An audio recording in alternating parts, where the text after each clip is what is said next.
Good afternoon and welcome back.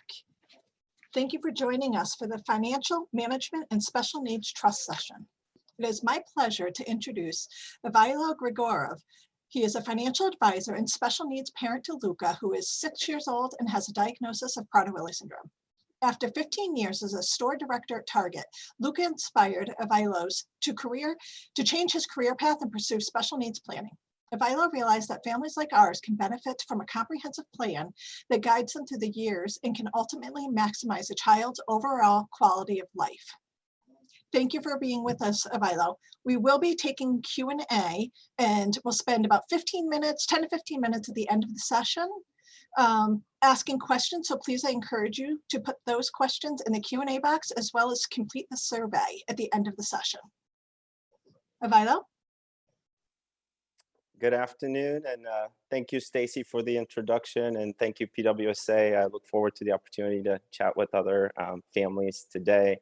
As Stacy mentioned, my name is Ivailo Grigorov. I'm a financial advisor with Northwestern Mutual. Also hold a chartered special needs consultant designation, primarily work with families that, just like ours, that have a dependent with special needs. I'm going to go ahead and share my screen.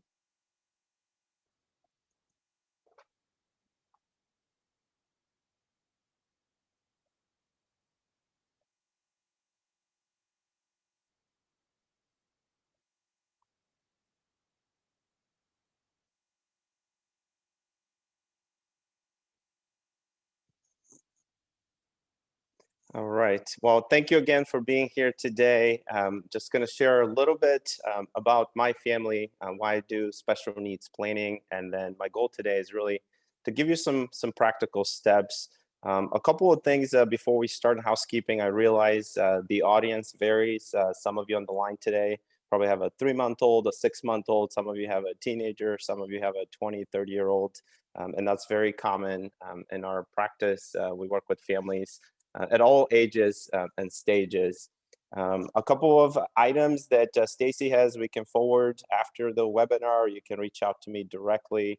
I can provide you with our Beyond One Day at a Time, our special needs planning brochure that talks a little bit about our planning process, ABLE account, special needs trust, just different considerations for you to be aware of. And also I provide all the families with a letter of intent that's an editable version. So that's something that you can save on your desktop, utilize it whether now or in the future, but it's a helpful tool that you don't have to hire a professional and you can just use for your family. So that's my family on the screen. My wife, Kenna, on the left, Alex on the right. He will be 12 here in a couple weeks. And then Luca in the middle. Luca is 6.5, similar to all of you on the call today. Luca, we had a normal pregnancy. Luca was born, everything was fine. We were released from the hospital, went home.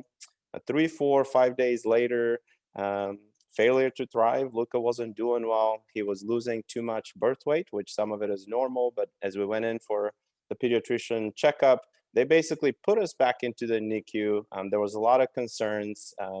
You know, the original diagnosis, the neurologist thought that Luca might have SMA. A lot of doom and gloom. We were given from the start. You know, all the physicians and therapists thought that, you know, Luca may never be able to walk. Nobody was sure what was going on. So again, a lot of you have experienced those moments, you know, being in the hospital, not knowing what to do, feeling helpless, G-tubes, oxygens, you name it. So Luca, I'm pleased to report that he's doing extremely well today. Due to all the medical providers, OTs, PTs, speech, you name it, IAPs. We have to continue to be advocates for our children, but not only, you know, he's walking today, but he's learning how to ride a bike, he's running, trying to stay active. So that's a little bit about my family. Again, all of you are here today because someone you love has Prader-Willi syndrome, and you want to make sure that they have a secure future. So again, my goal is to give you just some practical steps you can take to ease your mind. A couple of things I wanted to share as we get started. It's never too soon to start planning. It's one of those concepts, the sooner you start, the better you'll feel. There is no magic formula. I mean, I have families that have a 2, 3-year-old and they're ready to take that next step. Other families just takes more time between all the medical appointments and just processing all the diagnosis and everything we're dealing with. That part doesn't start till later. So again, there is no, formula, whether it's 2 years old, 12 years old, but the sooner the better. The second bullet point really alludes to the fact that you don't have to do everything at once. So think of special needs planning more of a long race, more of a marathon instead of a sprint. So we start planning for the things we know today. Things will change in the future. We will update things, but we have to start. We have to start somewhere. And last but not least, it's important to remember that you're not alone. As special needs parents, it can be very isolating. You feel like you don't belong, you don't fit, you don't fit in certain settings. We can't go to certain functions just with everything that we're dealing with. However, it's not true. We've met so many great people over the years. I've attended so many conferences, or we're part of so many groups, and just the support we've received and the impact we've been able to give to other families. It's been crucial. So keep that in mind. Don't isolate yourself. You're not alone. There's lots of resources out there. In terms of today, I know we have about 30-40 minutes to cover some content, and we'll answer questions. But I'm going to talk about how do we build a special needs planning team, who should be on your team, the role each person plays, and how do we leverage those players. How do we develop a special needs plan, what it is, how do we leverage government benefits, how do we estimate cost of care, things of that nature.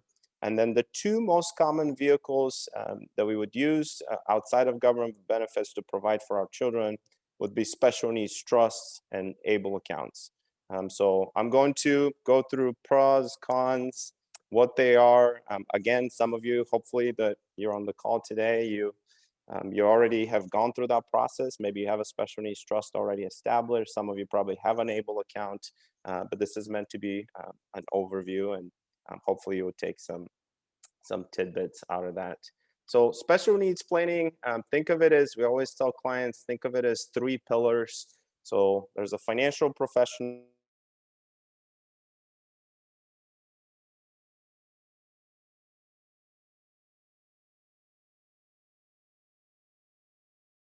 to figure out how do we estimate cost of care, how much do we need to be providing for our child. Government benefits specialists, and that would be the person that can help us, to consider if do we qualify for benefits today, how do we maximize those, and what does that look like in the future. And then last but not least would be a legal professional. That's where the guardianship, special needs trust, that would be someone that can help us make sure that we have all the proper paperwork. If you don't have a team in place like this already, it is perfectly fine and normal. My goal is, when I first meet with the family, I think of myself as the quarterback. So we talk about, well, who's on your team, who is missing, do we need a referral, how do we bridge the gap, to make sure that we have a good starting point for the family. Once we have a team established, then we start looking at how do we develop a plan. Again, some of the considerations, some of you maybe have done already, retirement planning, things of that nature, but we look at everything, ask a lot of questions. Where are we at today? What goals do we have? Are we planning to move in a few years? Are we starting a business? What do we envision for retirement? All of those things that are important to you and your family. And then we incorporate, well, how about your loved one? What kind of care do they receive today? What would you like to see for them in the future? Where would they live? What kind of care would they need? What kind of activities do they enjoy? And we start planning for all of that. Again, it's a lot to cover, and it's a lot to think about, and we don't have to have it again all established at the first meeting, but it's the foundation for all the planning to come. So then we start talking about, well, what benefits are available if you're not familiar, or maybe you have a newer diagnosis. These are some of the most common benefits that are out there. So Social Security, you've probably heard phrases such as SSI, SSDI, retirement income, Medicaid, waivers, just traditional Medicaid, vocational services. So that would be if you have a child that's a teenager. So maybe perhaps we can leverage a job coach, someone that can help us with employment interviews, things of that nature. If you have a child into the school system, again, public school services, critical component. I mean, again, with Luca, we receive so much, between OT, PT, speech. We're grateful again. He qualifies for summer school, so he has 4 hours, every day during the summer that's provided through the school system. So there's immense benefits that you might be able to take advantage. I mentioned it out there. If you have a veteran in your family, sometimes there's benefits that are available that a lot of people are not familiar with that we want to make sure that we're capturing.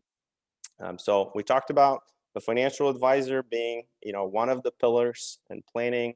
Then the second piece we talked about is a government benefits specialist. So this is where that person will come in and help us determine, again, what do we qualify for? What does that look like in the future? If we don't qualify today, how do we get there and make sure that we're maximizing benefits for our loved one? So out of all of these benefits, probably the most important ones come through the Social Security Administration. Question I get on a daily basis is, well, what does it take? How do I qualify? There's so many families that get discouraged right away. They feel like, well, we were just told that we make too much money, we're denied. We don't qualify for benefits, and some of that is true. So again, if you're not familiar, I will walk you through an illustration here that kind of spells out how do we qualify for those benefits. So top of the chart, we'll start there. So a child under age 18, the formula that's used to determine eligibility is the parent's income, the parent's asset, and the household size. So again, for most of you on this call, you're probably told, again, even if you have one or two working parents, that you don't qualify. So all of that completely changes. So if you look at the bottom of the screen, so once our child turns 18, then it's their assets and their income that is used to determine eligibility for benefits. So why is that so important? If we have a 10-year-old, a 6-year-old, it's important to start planning today. Most of you have probably heard about it. If we have more than $2,000 in assets in various accounts, or if they're earning a little bit over $900 a month, then we don't qualify for those benefits. So we want to make sure that we start the process early, and we're planning accordingly so that our children would qualify. I get the question as well: is Prader-Willi syndrome a recognized diagnosis by the Social Security Administration? And the answer is yes. Unfortunately, a lot of times, and again, some of you are familiar with the process, it does take time, lots of questions. It's not easy. In some cases, we don't get approved right away. But at age 18, our children, if they meet certain criteria, would be eligible for the supplemental security income, also known as SSI. So on the bottom of the screen, again, if you are not familiar or have no idea, what are we talking about here? In 2021, the maximum SSI benefit that a child or adult with special needs can receive is $794 a month. That is the federal guideline. In some states, there's a slight increase that you can get that is state driven, but that is the maximum that's eligible. Just to give you an idea, last year that amount was 783. So it grows, with less than inflation. If I was a betting man, next year will probably be 805, something to that extent. So we talk about, well, what is that amount for and how is it determined? So a couple of things. The government views SSI as what they call eats and sheets. So it's really the very minimum that is meant for food and shelter. That's what SSI is intended to. I have a lot of families that maybe receive less than that amount, and a lot of times that is because of the shelter. So an example would be your son or daughter charging them rent, and they're part of the household. So then SSI in some circumstances maybe would reduce that amount. We have families that are receiving maybe 400 or 500 instead of the full 794. So that's why that would be. On the next slide, I want to give you a couple pointers here. Is things change again when mom and dad go to retire. So when we have one of the parents retiring, as long as the disability has happened before age 22, then our child can qualify for SSDI. How is that formula determined? So it's basically the parents' work history and the amount that they're receiving.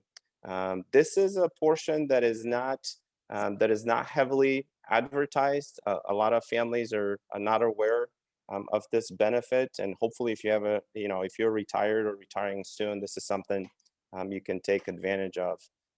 The good news with SSDI and this additional benefit is that what we're saying here is that your child can qualify up to 50% of your benefit, and that would not impact your retirement. So just to give you an idea, I mean, currently the maximum Social Security benefit that you can receive is close to $3,200. So what we're saying here is if mom or dad is retiring, then our son or daughter can receive up to half of that. So that could be 1,500, 1,600, 1,400. So on the previous slide, I told you that the maximum SSI is 794. So what we're saying here is, well, that was at age 18, but if, as we go to retire, that benefit could increase by a few $100s, and that will stay for the rest of your son or your daughter's life. So a pretty critical component. Again, you have to go and apply and talk to the Social Security Administration. This is something that we talk to families about. It's when you do traditional retirement planning, you may be thinking about all of this differently. You might be considering, well, should I do 62, 65, 67? Or maybe we don't need the income. Should I wait till 70?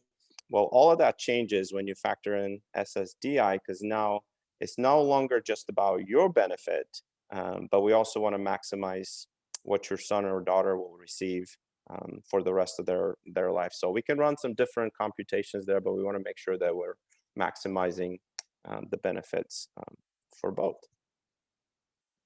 So next, we talk about, how do we develop a special needs plan? How do we estimate the future cost of care?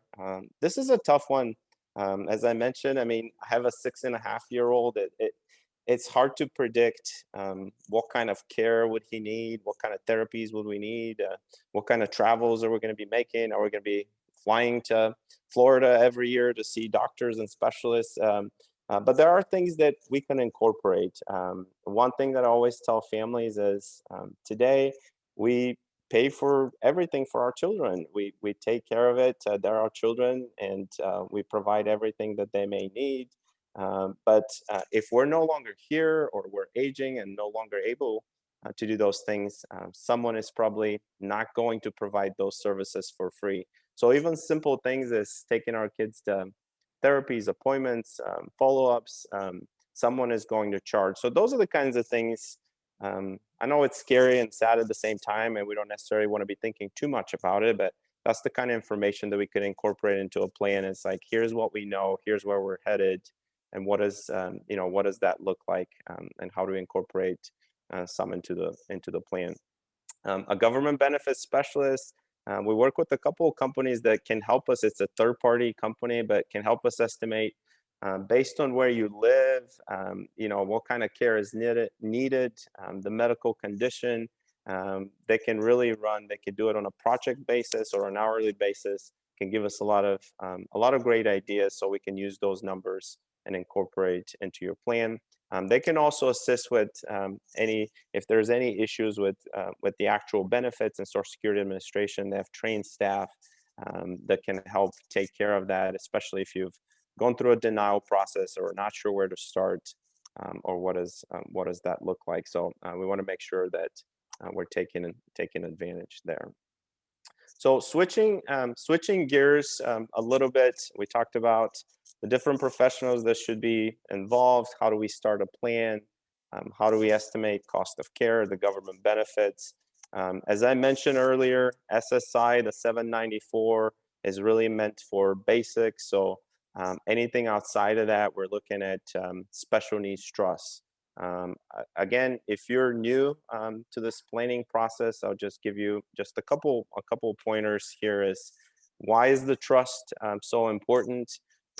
Essentially, the benefits that we talked about just cover the basics, and then if we have just general accounts that are open and in our son or daughter's names, then we may not be able to capture whether that be Medicaid or SSI. So the special needs trust acts as that bubble. We can leave whether that be, cash, retirement accounts, business interests, homes, properties, what have you, and that is not viewed as income or assets in the eyes of the Social Security Administration. And those would be the supplemental things that our children may need to pay for extra travel, therapies, whatever they may need. If you're not familiar with special needs trust, I'm going to touch on there are two primary kinds of trusts. One is what we call a self-settled or a first-party trust, and then there's the third-party special needs trust. So I'm mainly going to touch on third-party special needs trust, but to give you an idea, if you're not familiar with it, the first-party trust is when it's your son or daughter's money. Say if there's a medical malpractice lawsuit, there's a car accident, there's money directly awarded to your son or daughter, we would open a first party special needs trust. So not as common. The third party, just like as it refers to it, it's not your son or daughter's money, it's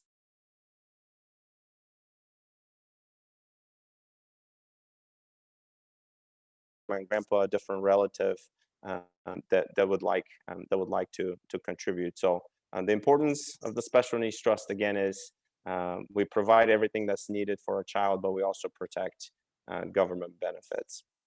So we talked about earlier, the third pillar was the legal professional. We want to hire an estate planning attorney that works in the special needs arena, has experience, has gone to court, has defended Medicaid cases, knows what they're doing.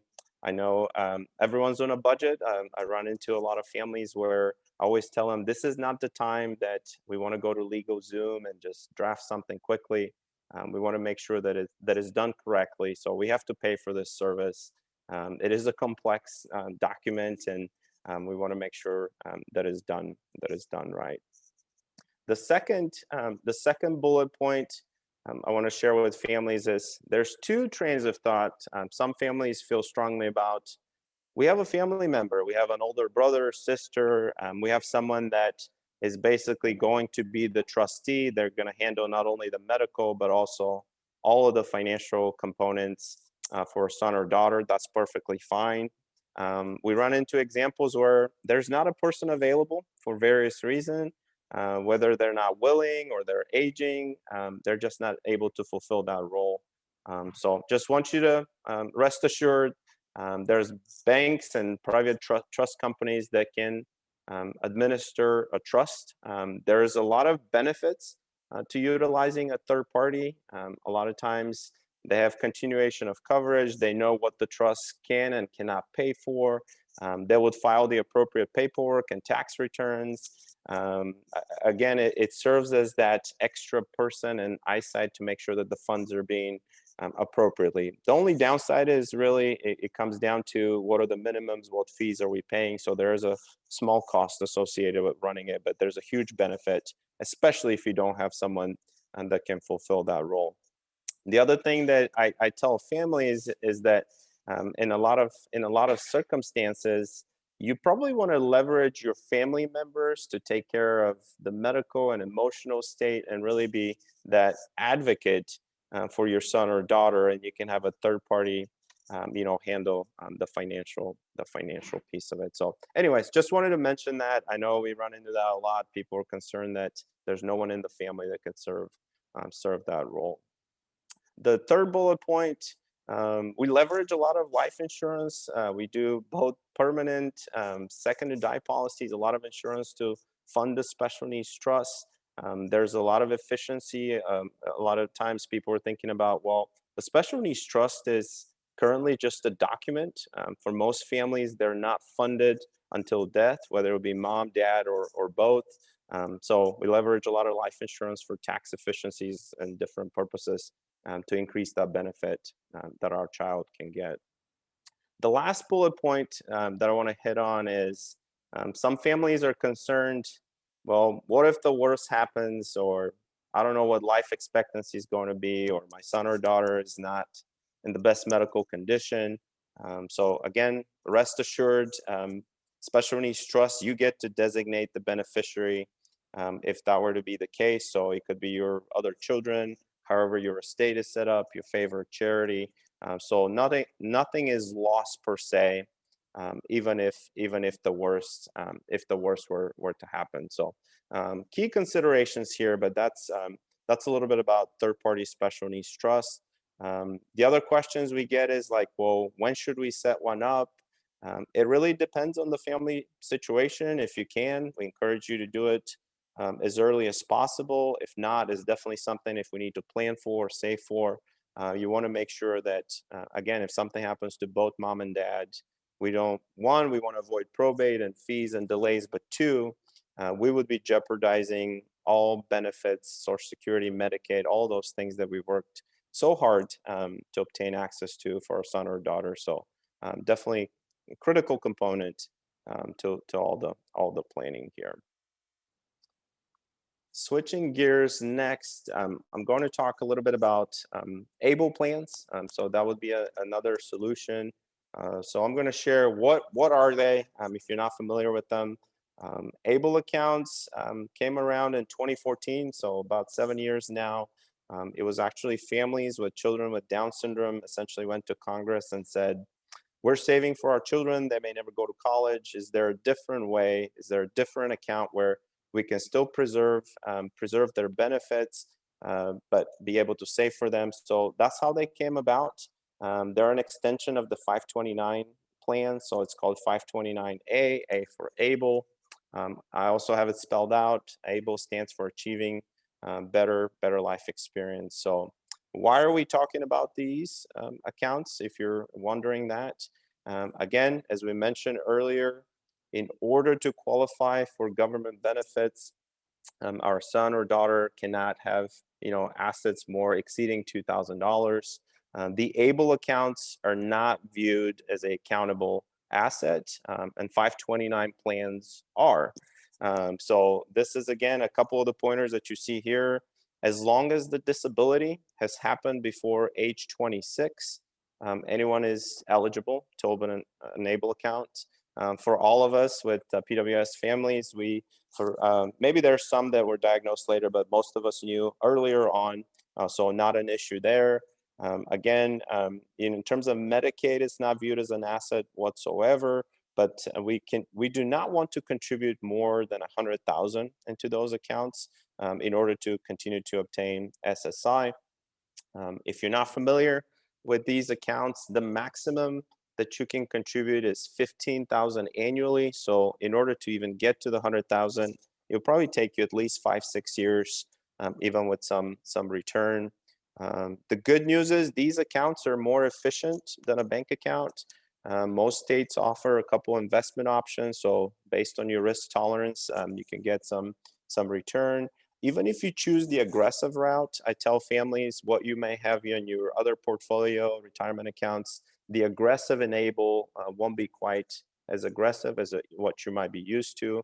But the biggest advantage here is they're similar to a Roth account where contributions are made with post-tax dollars, and we never have to pay taxes again on the gains in the future. So it's a great tool. It's a great tool for our children with special needs. A couple of, on this next slide, I just wanted to highlight here, you can still save for education. So you can treat it as a 529 plan if you choose to, but then also you can see all the other things that you can use it for. So housing, transportation, training, personal travel, healthcare, you name it. If you wanted to take your son or daughter to Disney World and you wanted to pay for their plane ticket on an ABLE account, you can definitely do so. If they need a new device, you can buy them that. If you have, how we leverage it, we've had one of those accounts for a little bit over 3 years now. Sometimes when we have out-of-pocket expenses, therapies, things of that nature, we leverage the ABLE account. This is where I'm going to give you the disclaimer. I briefly mentioned it earlier. I have a 12-year-old and I have a 6-year-old. When Alex was born, the 12-year-old, we set up a 529 plan. We wanted to save some money for him to go to college. When Luca was born, naturally we did the same. Again, as I mentioned, the 529 plan is a countable asset. So a few years ago, we rolled it over into the Kansas ABLE plan. So I encourage you, if you have a 529 plan in the name of your child with Prader-Willi syndrome, to roll that over into the ABLE account. It can get tricky there if you, for example, if you have $30,000-$40,000 already saved up. We go back to that. You can only do $15,000 a year, so it might take you a couple years to do so, but definitely encourage you to start that process. At the very bottom, a disclaimer, again, with the ABLE accounts, some states have what we call a Medicaid payback provision. So again, if your son or daughter is receiving benefits, if they happen to pass away or when that is, the ABLE account can be used by Medicaid to help reimburse for expenses there. One thing that I tell families all the time is you can use the ABLE account. Again, none of us are planning for that quite yet, but if the worst happens, you can use that account for final expenses, funeral expenses, celebration of life events. So there's a way to spend down some of the money that that is in there if the worst were to happen. Just wanted to share that. Again, it's very state to state specific. We're in the state of Kansas. We have the Kansas ABLE plan. We have a Medicaid payback provision.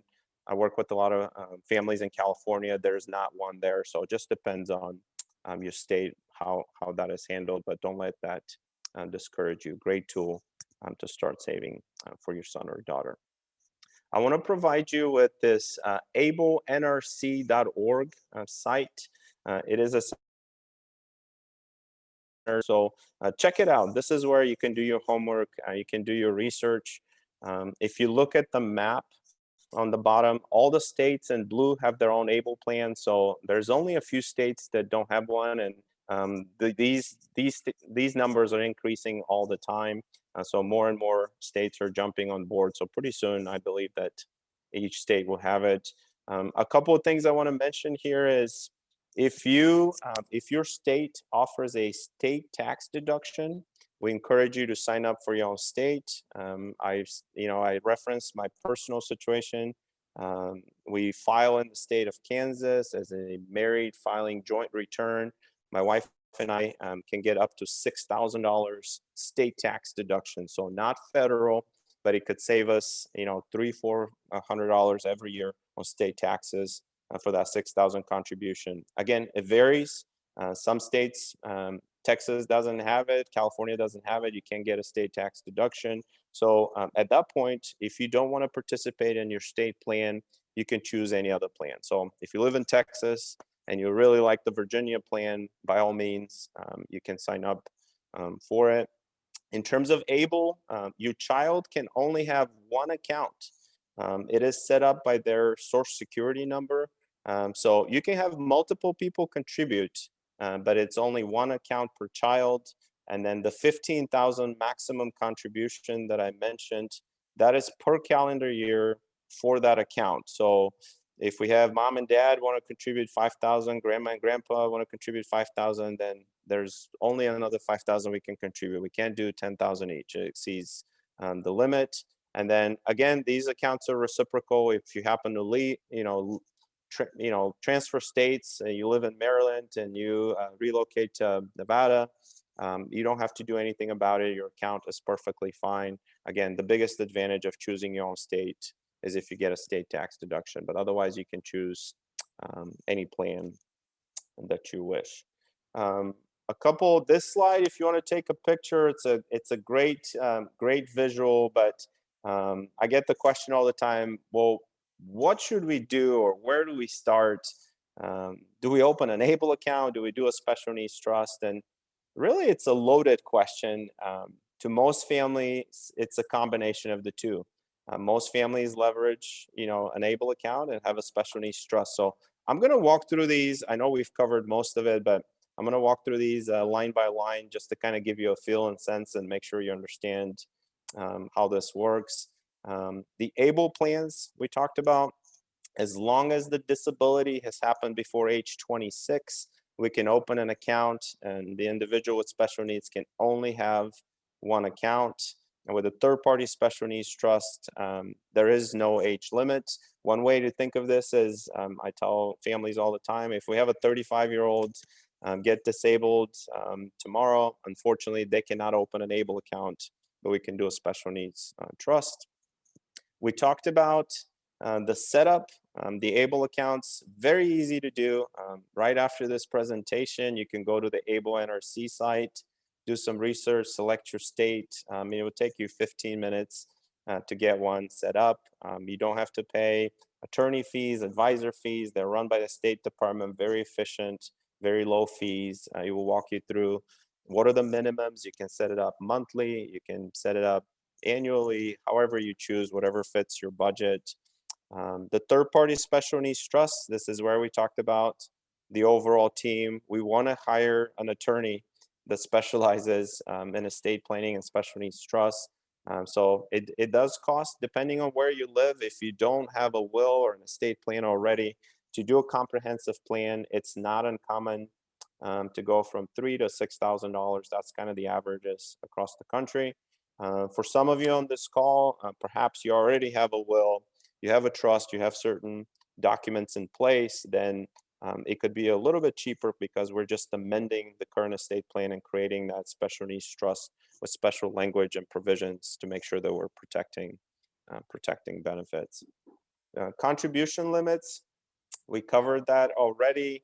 The ABLE account, it's $15,000 a year, and it has to be cash only.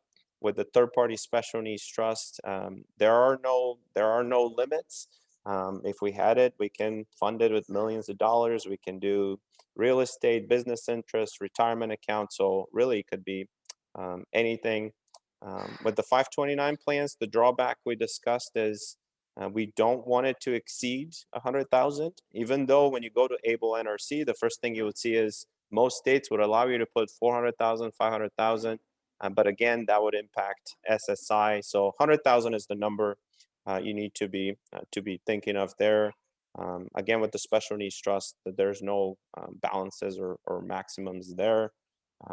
ABLE accounts, what we talked about is you can really use them for anything, including food and housing. With the special needs trust we talked about, they're meant to be supplemental. The third-party special needs trust is a supplemental trust to complement or supplement the benefits we're receiving already. So it cannot be used for food and shelter. With the ABLE, very easy to do. I tell families it's actually easier to tell you what you cannot use it for than what you can. So we cannot use it for entertainment, gambling, cigarettes, things of that nature, which we won't want to use for anyways, but everything else is fair game for our children. ABLE accounts, very efficient, tax-free growth, tax-free distributions. With the special needs trust we run into, it gets complicated, it has its own EIN number, taxes, someone has to file that, all the paperwork has to be taken care of. We talked about at the beginning of the presentation, this is again, if you're utilizing a bank or a trust company, you have that advantage. If not, you can use your CPA, will have you to help you with that aspect, or whoever the family member is that is taking care of it. With the ABLE plans, drawback that we talked about is Medicaid payback provision. So check out your specific state and see if you have it or not. And again, even if you do, I know in our state we have it, we still chose to open it in the state of Kansas with the third-party special needs trust. No issues there. You can designate other family members, beneficiaries, wherever you choose, wherever you feel is appropriate. Able accounts, we didn't get into that. Most states offer a debit card nowadays. Some families try to teach independence, give their children a debit card. Most PWS families that I work with don't like that option. As we all know, having access to a debit card just with food consumption and access to different events can pose an issue. So you don't have to give it to them, but you can use it on their behalf and for their benefit. You can also have it directly linked to your account, so you could easily transfer funds back and forth. With the special needs trust, again, we have to go through a trustee. So it's a little bit more cumbersome, but it's just a different process. I want to point it out here. Some families really like that, again, just for checks and balances. If we're concerned that maybe the funds are not being appropriately handled or used in the right direction, having that third-party trustee and having to go through them to request access to certain things, it gives some families peace of mind as well. So it really depends on your family situation. So that is a little bit. Hopefully, a lot of you are already familiar with some of this, but for those of you that are not, good tidbits and information. I tell families in layman's terms that think of an ABLE account as a short-term savings, more of a checking account, and the special needs trust would be your long-term savings, inheritance, that type of thing. So those are kind of the distinctions between the two. Again, for most families we work with, they leverage both. They will have both accounts set up. So we've talked a lot about specifically how do we plan for our loved one with special needs. And again, that's why you're here today.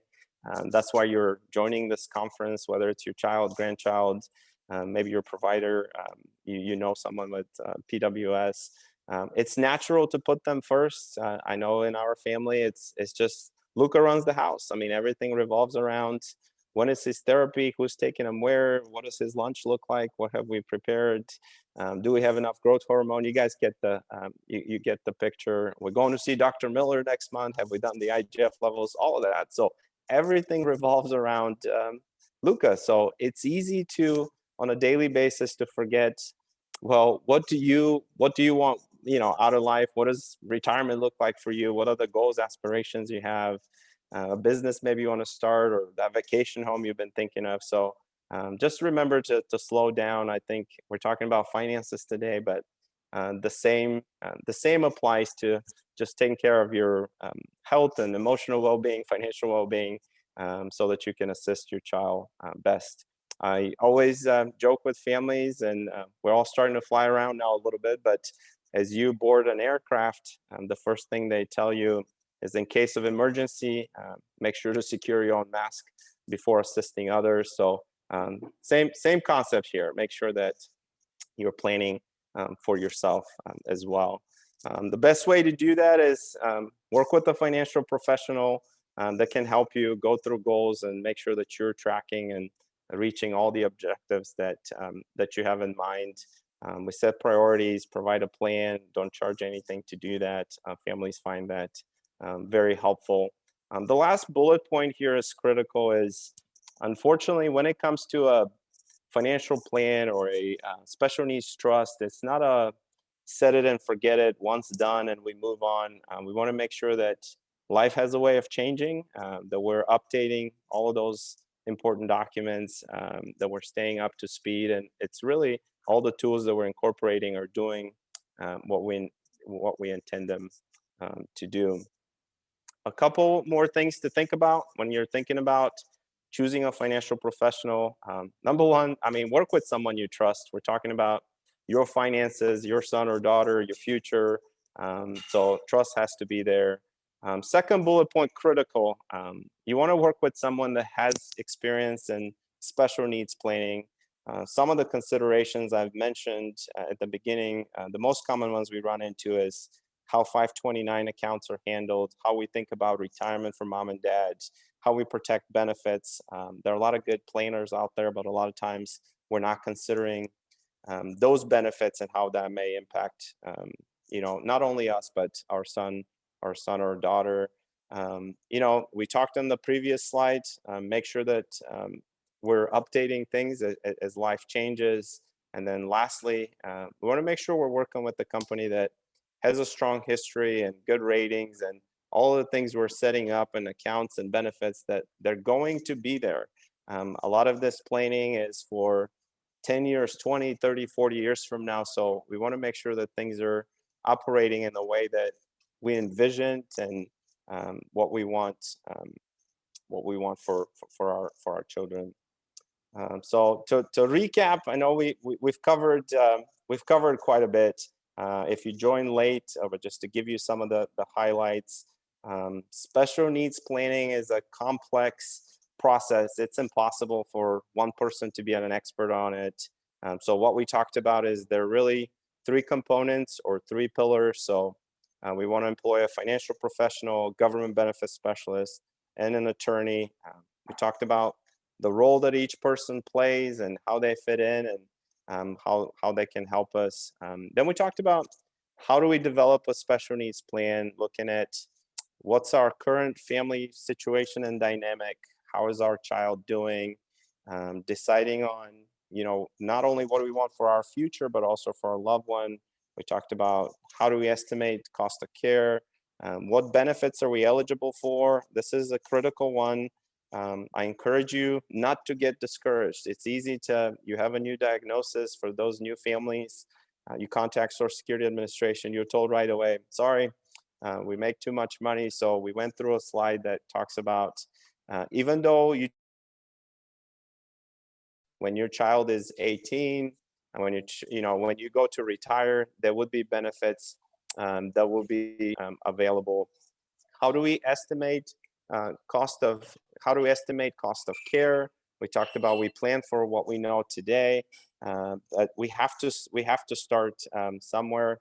And then the two most common vehicles outside of government benefits is special needs trust and ABLE account. So I provided some detail, pros and cons, how to set it up, who should be involved, how to think of those funds. And last but not least, we talked about, again, you're here today because of your loved one, and you want to make sure that they have a bright future, but don't forget to plan for yourself. Take the time. It's important to take care of yourself in all aspects, so that you could be most helpful to your son or daughter. That is all I had for today. We're going to turn it over for some questions. We have about 10 minutes to go through. I'm also going to provide my information, and Stacy and the PwSA team has it as well. Feel free to give me a call, send me an email. We can discuss further, and if I can be a resource to your family. I realize that it's a broad audience. This is just general information. We have families with a 3-month-old and families with a 35-year-old. So maybe where your questions are and what you're concerned about may be completely different than the person next to you. But I would love to visit with you. I'm licensed in 26 states. So I work from Florida, North Carolina, Massachusetts, Midwest, all the way to California and Washington and everything and anything in between. So that's all I had. Stacy, I would turn it over for you. I think we did Thank you good so on much. time That for a was few questions. wonderful. We have many questions. So the first question we have here is, we have a special needs trust, but don't have a vehicle to place funds in the event an inheritance or other funds are directed toward our daughter. Should we set up a bank or brokerage account that is tied to the trust now, or should we wait? In most circumstances, we want to wait, depending on ages and what we're thinking, but I alluded to it throughout the presentation. First of all, congratulations on setting up the special needs trust. That is the first part and an important part, but the funding comes down later. Right now, we're young, we're healthy, we're taking care of our child, we're cash flowing everything. So the funding starts later in life, usually upon death. That's how we're handling it for most of our clients. And it's the most efficient way.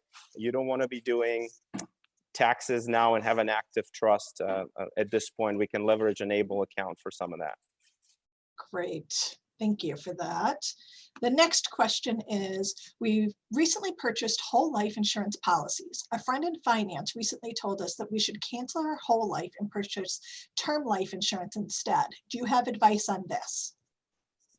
Good question. For special needs families, we leverage a lot of whole life policies. It's a great way to leave money behind.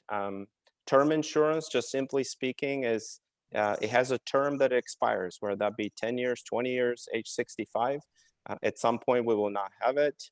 With whole life insurance, it would be there forever.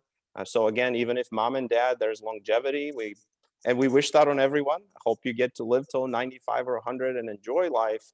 That coverage will still be there. The other advantage to the whole life policies is the tax efficiency. Life insurance, it's a section 7702 code in the IRS, always passes on without taxes. So again, not knowing your situation, but if we leave a policy, whatever it is, $500,000, it's a pure $500,000 benefit, where when we leave retirement accounts, other vehicles, we get into taxes, and what our children get would vary. So one way I tell families is term life is renting and whole life is owning. So it's renting versus owning, costs more, but you have it forever. We can have further discussion, but I hope that helps. Great, thank you. Next question. We were told we should not make a trust until me or my husband passes away, and then the surviving parent would set up the trust. The paperwork now would indicate a trust, but the actual trust wouldn't be set up. Does that make sense?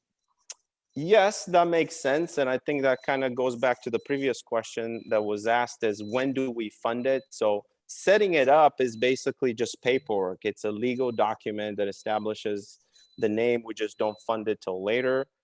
It's an excellent strategy to fund it after one of the parents' deaths. So that works. The only disadvantage is, and it sounds like we've already done that, is if we don't have a special needs trust altogether, if something happens to both mom and dad, then we're in bad shape. But the likelihood of, I mean, it happens, life happens, but of both mom and dad being in the car tomorrow on a plane and disappearing is slim. So hopefully if one is here, then we can take care of it. Again, I hope that helps you a little bit, but in most instances, we set it up now, we fund it later. We just have verbiage that says what assets, what accounts, what insurance, what properties, whatever that case may be, we would like to leverage to fund it. Great. So this question is, so would the SSDI, once parents retire, make them still eligible for SSI benefits as well? Excellent question. So SSDI is what Social Security Administration refers to as the bump up. So as we mentioned, when your child turns 18, we're receiving SSI. The benefit is $794. Call it $800 just for easy math. The SSDI would be that additional payment based on mom and dad's benefit. So an example I provided for easy math, if mom is retiring tomorrow, has a great working history, lots of credits, her Social Security benefit is $3,000 a month. What we're saying is then the SSI plus SSDI combined, we would qualify for up to half of mom's Social Security check without affecting her income. So our little one, older one, whatever the case may be, I guess it'll be older at that point, would get $1,500 a month instead of $794, or whatever the benefit is. If mom is getting $2,400, it would be $1,200. But that 50%, it would be a combination of SSI and SSDI. It's a few $100s, depending on mom and dad's working history, income, credits, all of that. So hope that was helpful. That was great, thank you. The next question is, we have a 23-year-old who is living with us. We are providing self-directed services. He receives SSI, but we as parents are not supposed to supplement any of the income. What are options to help him with his medical bills and the extras not covered by his SSI or other sources? It goes back to the two vehicles we had. If it's not that much that it's needed, my very first response would be is open an ABLE account. It doesn't interfere with benefits. It's not flagged as an asset or resource. And that's the advantage than going down to your local bank and opening just a regular account. And then as the need arises, medical bills, anything that's needed, we can pay for it there. And then the special needs trust would be down the line for further benefits. But I would encourage you to look into the ABLE account. Very easy to set up. You can start saving now. And anything miscellaneous your child may need, they work great. Great. This says option 4. So it stated that you could choose an additional family member if primary beneficiary passes away. In Missouri, I believe that we're required to pay back any Social Security first. Is there a way to avoid this and leave to a second child if the special needs child passes away? And is that in reference to the ABLE account then, the Medicaid payback provision? I think it is, yes. Okay.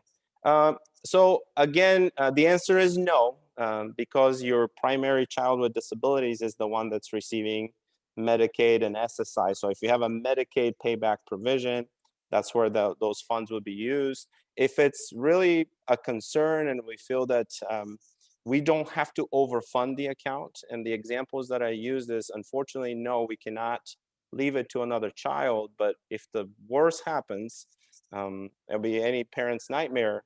Some of that money could be used to, funeral, celebration of life. I mean, you could take your whole family to the Bahamas, I guess, for a celebration of life experience and have the ABLE account funded. So there is ways to account for some of that. And if it's a huge concern, maybe don't overfund it. Don't go all the way up to 100,000, but have some.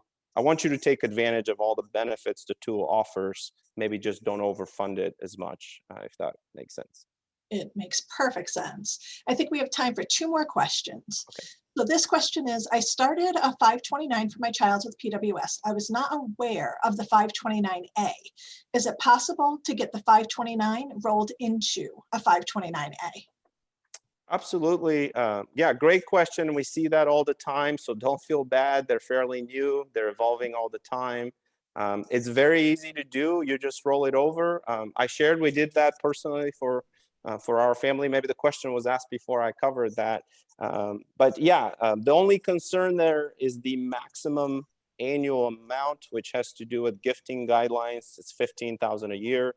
So where it may be an issue for you, and I'm guessing here, but if you already have 40,000 into the 529 plan saved up, it might take you 2 to 3 years. It's per calendar year, but you can get there. So you can do 15,000 tonight, 15,000 on January 1st, and the remainder in 2023, and then you're all set. But if you only have 3, 4, 5,000, you could do it tomorrow. And but yes, very easy to do, and we encourage you to do that because, as we mentioned earlier, the ABLE accounts are not counted as an income or asset, and the 529 plan is. And it gives you more flexibility. I know we're saving for college education, but the ABLE provides so much more options. If there's a big expense, something comes up that your child needs, you can tap into it.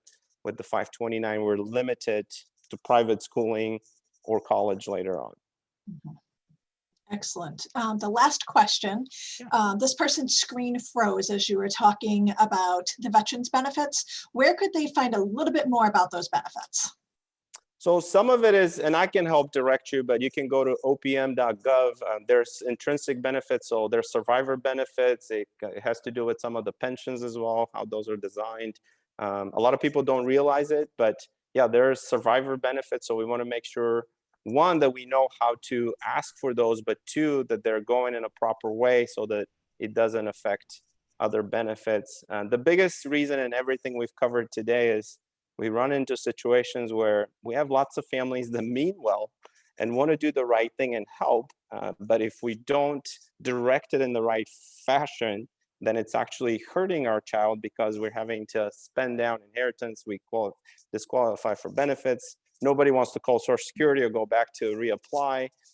So to answer the question, opm.gov would be the first start. There's a survivor section. There's a couple areas where you can go and it will tell you a little bit more of what's available there and the lifetime benefits that are provided for for veterans that for most people are not aware of.